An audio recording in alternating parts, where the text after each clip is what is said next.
But if you really look at the characteristics of infrastructure and EPC contracting, which creates infrastructure, then this is where we are. We as a country have a very small number of large players who play across segments and who can be called world scale. Beyond that, most of our infrastructure creators in the private sector are small or mid-sized players by global standards. We do not have economies of scale, operate in a few sectors, and the role of the private sector from being just a contractor to actually putting in equity. We have all seen the debate about the PPP model. That debate is still ongoing. As a country, compared to many other countries, we are far lower in terms of the share of investment in infrastructure, which is private rather than public. But we are seeing that trend today. We have had hiccups now, of course. There is a lot of debate. All of you read that in media and experience it yourselves in terms of how there isn't enough private money or private bidding happening. But the trend is quite unmistakable. You will have several PPP projects going forward. We also find that there are foreign players that are entering into the infrastructure space. In some cases for consortiums, but more and more you'll find that as the ease of doing business in India, which is very low at the moment, improves, you will find global players coming in, whether it is on the supply side. There was consolidation in the cement industry that was spoken about earlier, but also on the engineering and construction side. Particularly in EPC, we find that there are low entry barriers. It has become more or less a price game. It has become a price and talent game, some would say. Just a quick look at the 11th plan. We all like to think that 5-year plans are not relevant anymore and we have become a highly private money driven economy, but that's not the case. A lot of infrastructure is still done by the government. If you look at infrastructure investments during plan periods, this is how it goes. The 4th, the 9th, the 10th and the 11th plan, increasing investments despite all the negative press that the government gets in infrastructure development. The fact remains that there has been a surge in infrastructure development over the years. It is popular today to say that nothing has happened in the last 10 years or nothing much has happened in the last 5 years. The fact remains that the numbers show that there has been steady growth. It hasn't been as much as the country needs. Investments by government and private sector have varied across sectors. What I'm showing here is that there was a targeted investment in each of these sectors in the 11th plan. What percentage of that was achieved? You can see obviously this gets a lot of press that most of them are negatives. For example, in ports, 60% lower than targeted investment. Obviously, if your ports are not functioning, the whole of the economy is going to suffer. But it's higher than planned in roads, higher than planned in telecom. Surprises many people when they look at these figures. Some sectors have outperformed, but probably we need more. And then the bugbear for all of us, delays in project execution. There is enough of data, I have just pulled up some of it. Most projects, say of 239 central sector infrastructure projects, I just picked this data for a particular period of time, I find 110 are delayed, which means most projects are delayed. You have a cost overrun which looks like a CAG inspired figure, 1.57 lakh crores. Particularly roads is a very interesting example. There are any number of road projects which are delayed, and when they are delayed, the government expects the private sector to really solve problems, and the private sector can't solve problems. So clearly what we are saying is some effects there. National Highway Authority of India, negative growth. Power generation fell short. Coal supply significantly below what the demand is.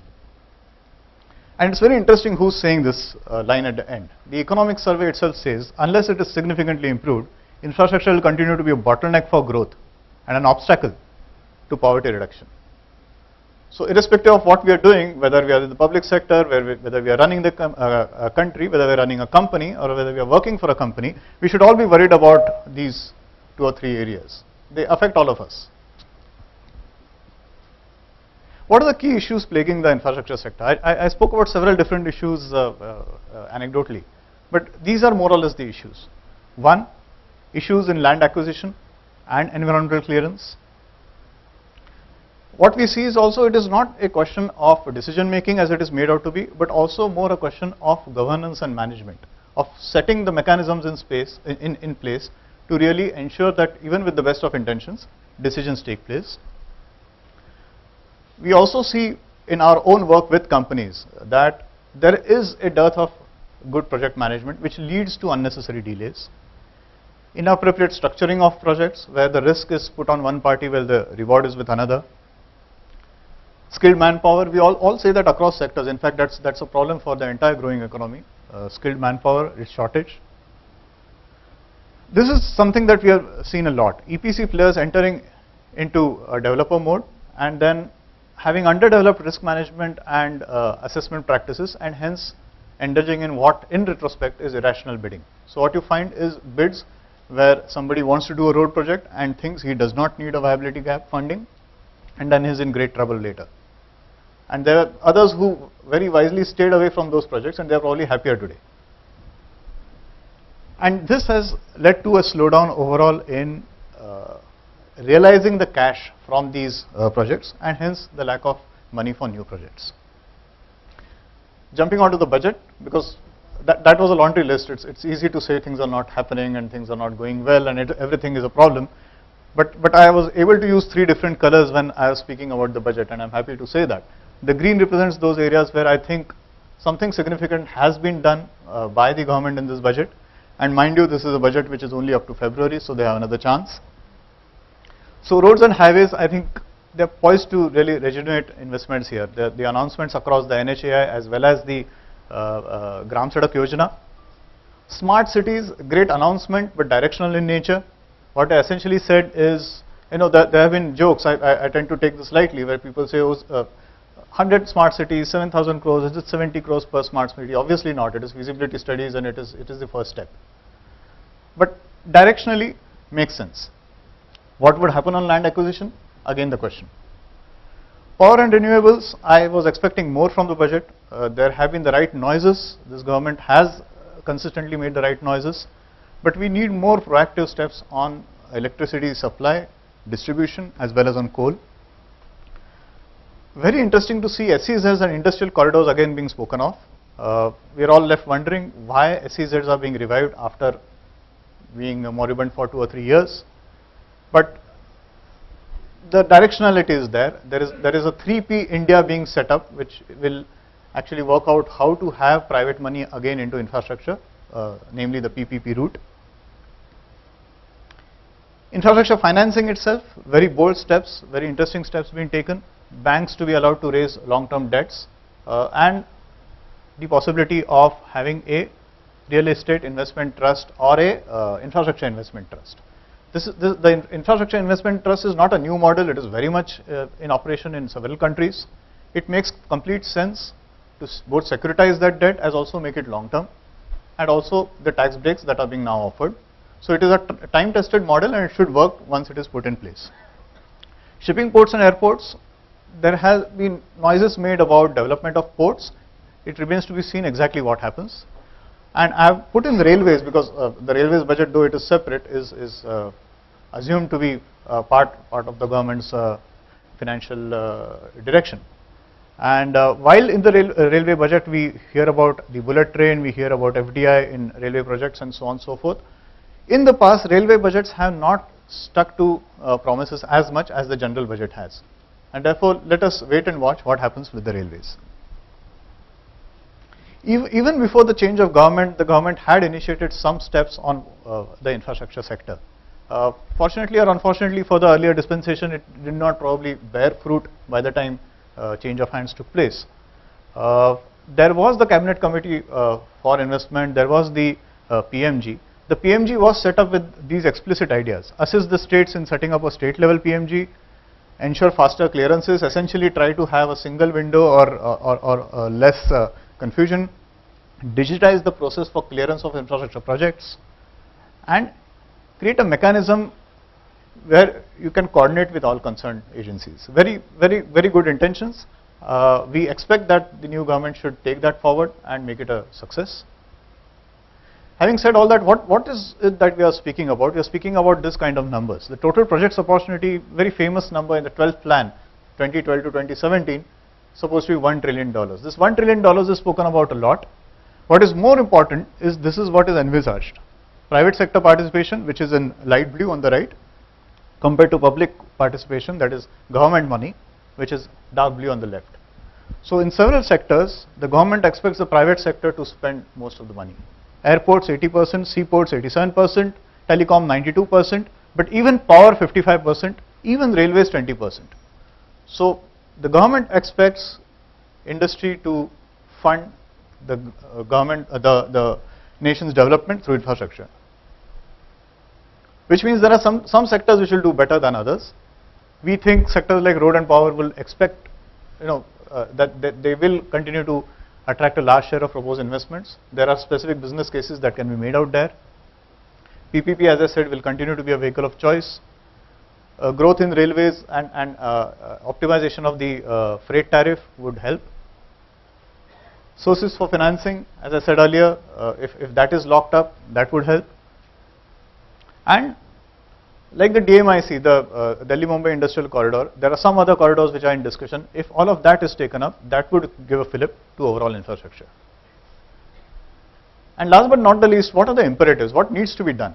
We think that the government needs to get these things in place. One is clarity on the key regulatory issues.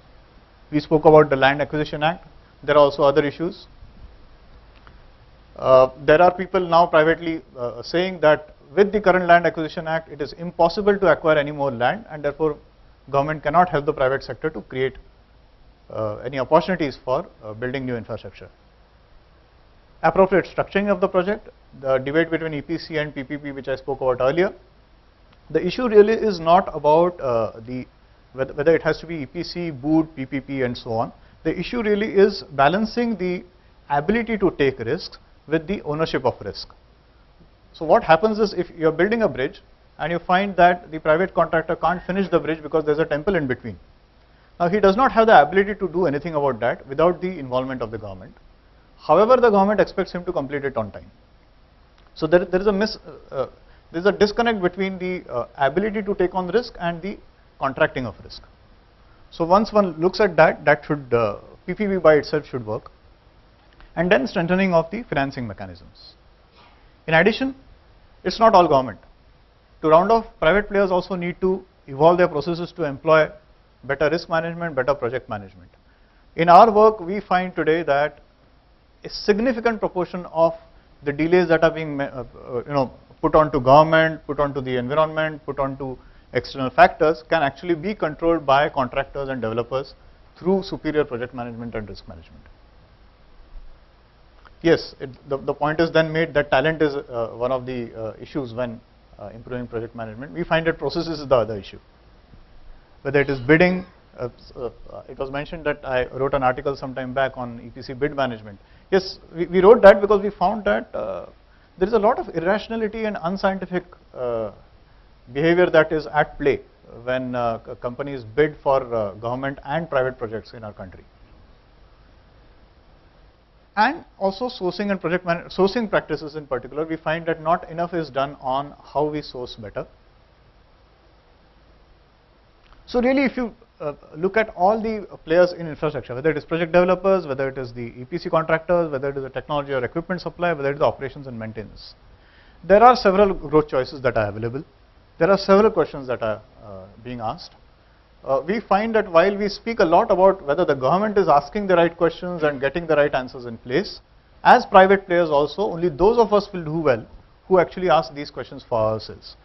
Where do we want to play, what kind of service we want to offer, whether we have the appetite for PPP, whether we are clear which customers we'll deal with. For example, do we want to deal with government customers? Do we want to deal with smaller customers? Do we want to deal with larger customers? What technology do we own as a country? Not much. What geographies do we want to play in, and hence how do we want to scale up? So those are the major issues. In sum, yes, अच्छे दिन आ सकते हैं, आने वाले हैं कि नहीं, we will all need to work together to find out. Thank you. With over 35 years of global exposure in concrete and construction chemicals, he has done several waterproofing projects in Germany, Europe, Middle East, India and Asia. He has been associated with several reputed Indian, British and American institutes, and he's also the co-author of the Handbook of Advanced Concrete Technology. He is also the chairman of the Construction Chemical Manufacturers Association, which is the apex body for the industry in India. Please join me in welcoming the Managing Director of MC Poshami, Mr. Samir Surlekar. Mr. Samir will present insights on new developments and advancements in construction chemical industry. So, over to you. Good morning. Ours is a complementary industry to constructions industry, in which we supply you the supplements. Very complicated statement. Construction chemicals or recent developments in construction chemicals. As the buildings metamorphized, very long word, we followed the industry because we can't do without each other. I represent construction chemical industry. We started this association just 3 years back. We are not even 3 years old. We got 50 members, and we cover 80% of the total trade volume. So I am not talking about my company, I am talking about the industry. We are a very strong industry. We got everything that is available internationally. Our position is, बोलते ना धोबी का कुत्ता ना घर का ना घाट का. The chemical industry says no, you are construction people. The construction people say no, you are chemical people. So we are on the roads. But anyway, we feel that we are a little bit better. We are a bridge between the construction and the chemical industry. We know concrete and we know chemicals. For every property of the new concrete, new designs, new properties you want to give to the concrete, build complicated buildings, we are the one help you to do it. Construction industry cannot do without us, and of course we cannot do without you, because there are no turnovers otherwise. So I was very fortunate. I was a teacher in VJTI teaching concrete technology way back in 1970. There were only 4 ingredients, so I easily passed. And I taught also the same thing. It was so easy. Then after 70s, the admixtures became, and that admixtures was if any. I never knew these 2 words will change my life. I am in this line for 38 years at the moment, that if any is the line I am in at the moment. What happens? We had only one product at that time, that is a plasticizer. It is to make concrete flow. That gave the builders, the architects an opportunity to put the concrete in the formwork in a very easy way, compact it more easily, so that you get a real homogeneous concrete free of honeycombs. This was the only product known for almost 20 years. Today the things have changed. The problem with the concrete is permeable. Whatever you do, you will have small pores, big pores, bigger pores, and the durability of the concrete does not depend on the strength. The durability of the concrete depends on the water which goes inside, or rusting of the reinforcement. I think this is the main thing, because when we were taught, we used to only be taught M15, M25, M35, M85. This has got no more relevance. What is relevant is and it is so simple, concrete, any person, any mason can build a building. There are cracks in the concrete and there are capillaries in the concrete. These are two avenues through which the corrosion controlling constituents enter the concrete and destroy corrode the reinforcement and destroy it. This is only what we were taught in 10th standard, and there are some holes here and there through which the water also passes through. It is basically the reinforced concrete is a marriage between steel and the concrete. Then the third party enters. Third party is water, and the happy marriage hates to divorce. The same thing, all don't involve third party in your marriage. And it is so simple, we don't have to complicate it. I am not going to show you any big equation how corrosion works. That is not our job. We are only applied engineers, and don't allow the third party. So these are the things. What happens? Water makes the concrete. Water cures the water is the mother of concrete. Water is the father of the concrete. It cures it, and it is water which destroys the concrete. You see, very simple phenomenon. Concrete is a water-based system. These things go inside through continuous capillaries. A very simple way to stop this.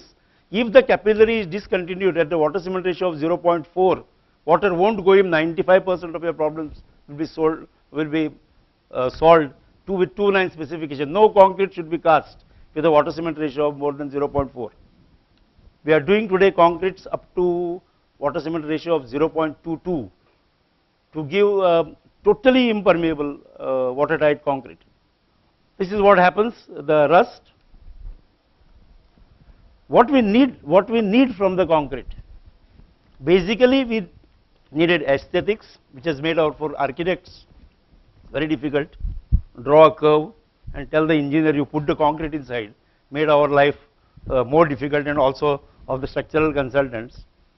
You need durability, but I think what is today required and what is the base of our construction chemical industry, we need everything green. I think our focus or your focus should be on the green concrete, green buildings and protection of environment, and that is what we are trying.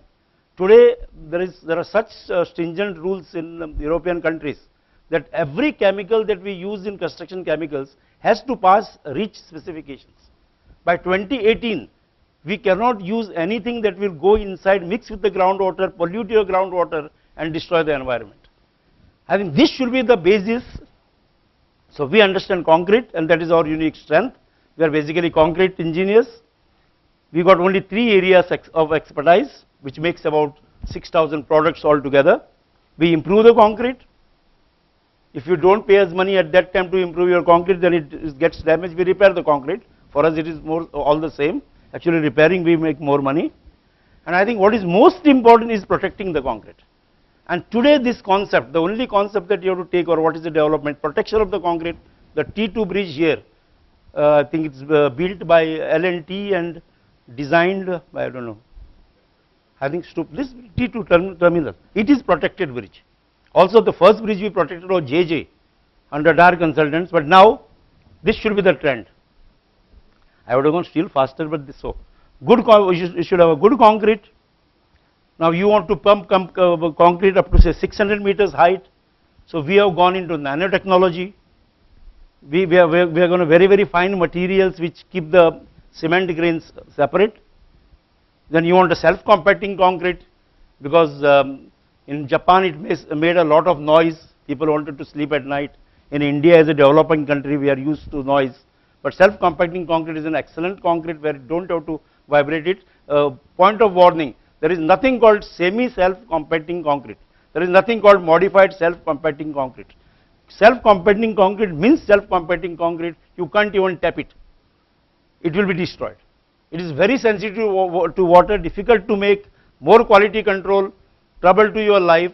It is more than 2 to 3% of water will destroy it. So please be careful when you use it. Then you want sprayed concrete for all your tunnels. You want underwater concrete. We got chemicals available today. You just put in the concrete, make a ball out of it, put it underwater. Even when there is a current inside, the cement will not leave. The cement will not leave the matrix, concrete matrix. You want lightweight concrete because your buildings are becoming so tall, you want to reduce the dead load, we can make a foam concrete. Whatever you wanted to, whatever property you wanted us to modify, I think until now we have done, and whatever has been developed, that means we could develop in the laboratory as of today up to 200 Newton per mm square, and you are using it, you can use it. The bridge has been built by PC Aitsin in Australia by using 200 Newton per mm square. Please remember, these concretes are difficult, they require a good quality control system. These are some worldwide examples. Self-compacting concrete, Burj Khalifa, 3000 cubic meter pour. Shanghai Tower, 60,000 cubic meter in 60 hours. It is not required nowadays to make your wall with 3 meters, 3 meters, 3 meters. You can cast your thing from top to bottom together. This is in India, Bangalore International Airport, also done with self-compacting concrete, because these elements are S elements, double shuttering, no vibrating. So what has happened? Concrete now in the future, it will contain cement and mixtures, coarse aggregate, sand, water, supplementary cementitious materials. We can make concrete at the moment of about 150 materials or more than 150 materials. Every day a new one is coming. You can take anything which is waste, you can put it in the concrete. Concrete eats it up. You can make with glass powder. The bottles are ground. You put the glass powder inside, it gives excellent properties. The recent researches unpublished in Germany say that the best results have been given by the Heineken green bottle. This is something which only you will know when you go from here. So because of you, we made a high performance concrete. High performance concrete means we give you at least one property which is not normal. I have written down it is not all at the same time, all at the same time also can be given. You want an impermeable self-competing concrete of 200 newtons, it costs a lot of money. But one property at a time would be much easy, much better. This is high strength concrete. You need very high strength aggregate. We were given a job in Bombay to do a high strength concrete. We could reach only 80, 90. There what you require, when you break the concrete, you will get this type of things. This is possible by addition of supplementary mineral admixtures which increase the strength of the transit zone between the aggregates and the cement. Normally otherwise the crack would have come there, your aggregate would go off. But here if you see, the concrete fails in aggregate, that is your aggregate crushing strength. So this is basically so simple things. And with this only then you get, that means you should have a granite aggregate. So it all requires better materials. This is another example of high strength concrete in a Taiwan high speed rail. Girders, this can be cast. Once again the same tower. This is high strength concrete. Now high strength concrete is also one of the components of high performance concrete. The second one is self compacting concrete. Self compacting concrete means concrete which compacts by itself. This I showed already, these were the jobs done with it. Now that is self compacting concrete, not this. This was the concrete we have seen enough in our life on the right hand side. They say that self compacting concrete is developed in Japan. I don't think so. I think it was developed in India. Japanese saw it and improved it. But all ideas come from India. Let's be proud of our country. So this is how it is. This is my smallest definition. Self compacting concrete flows and compacts by itself under its own weight without external vibration or compaction. It has to deform itself. It can be done in India, it has been done in India, but it has to be done rightly. Then people wanted some acid resistant concrete. This was done with the University of Berlin. They made 800 trials, 800 trials. Trials took 2 hours, 2 years. And the construction took only 1 year, 11 months. So this is how you make concrete so impermeable that the acid cannot pass through. This is the testings, and a cooling tower is been built. The risk is taken by government. They are not afraid of their provident funds. And this is a cooling tower in which they have put in the flue pipes. With these flue pipes, when the sulfuric dioxide gases go up, when the water falls from the top, it gives you a sulfuric acid. So this concrete is resistant to pH of 2.5. So no coating is required. Otherwise this is 75,000 square meter area. If you coat it with epoxy, do it after every 2 or 3 years. Downtown is not possible. This is the solution. Now the third is being built. So what chemicals this in India, at least I prefer you can use it for your concrete pipes. You can make this concrete. It is made out of a raw material which comes from India called metakaolin or whatever you call, but a real higher version aluminosilicates. If you do this, there would not be any problems of corrosion. Then pervious concrete. Today you can make a concrete which is pervious in your area so that the water goes inside and recycling of water can be done. I am quite confident pervious concrete was also invented in India. So foam concrete is nothing but real shaving foam. You put the shaving foam, you can really take and you can shave it. It is a shaving foam which you can put inside the concrete, mix with it. It is a monocellular stable foam. What that shows is stability. It doesn't fall down, but it requires machinery. This machinery is very good. You can use it for 2 purposes. When you don't make foam concretes, you can put it in the aerosol bottles and sell shaving foams. This is how it works. A process of aeration combined with chemical. A stable foam, stability is more important. Even distribution of foam, you can use it tremendously for fillings, for your insulations. It has got a tremendous prospects. So concretes of the present, as we said, now and in the future. Now how it happened? These were our first admixtures. that was blood. But don't worry, we don't use these raw materials anymore. Only if you have some difficult consultants and all, be careful. So now we are very decent people, vegetarian. So what's new in it? Plasticizing admixture, which we all know. The development is a new element called poly PCE. This is how it works. Admixtures do not take part in chemical reaction. These are adsorbed on the surface of a cement grain. When you put water into the cement, what happens is cement has got affinity towards water. That comes together. At that time, that water is not available to give you the fluidity. When you use these chemicals, they are physically adsorbed on the surface. Negative charges hang in the water. They repel the cement grains, releases that water available to give you the slump or the workability time. And after half an hour or 1 hour or 2 hours, these physical bonds are broken. Unless and until it contains chlorides, only a test of 50 rupees. That's all. So don't worry. This is the latest molecule which is specially developed. This is little bit now steric hindrance. It has got 3-dimensional thing. This is the cement grain on which these are the 3-dimensional elements, and this gives you, now you see the beauty of it. It is not by putting some sugar or something inside. This is the physical spacer. It pushes the bar so much we can reduce water by 40%. Simultaneously, the hydration goes on. That means after 4 hours we can give you a concrete which we don't call retarded, which we call lying in a good flowable condition, and within 6 hours you can get your strength. This has got nothing to do with what is used in ready mix concrete called retarding concretes. So different colors. First looks like rum, second like whiskey, third like gin. Just don't bother about it. This has nothing to do. What is most important, and the last point about the admixture is you should test the compatibility.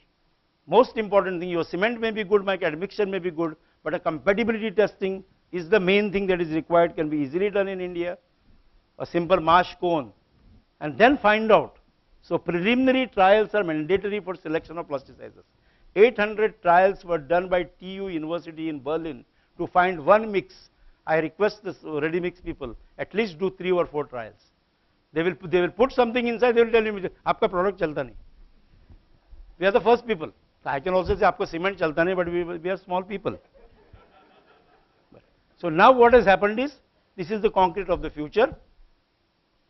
That is beautiful. You will have admixtures, you have supplementary cementitious materials, you will have fibers, you will have coarse aggregates, you will have cement, you will have water if any, and sorry to stand on this platform of cement manufacturer, cement if any. We make today concretes without cement, and that can give you chemical resistance of pH from 0 to 2.5. No cement required, no water required.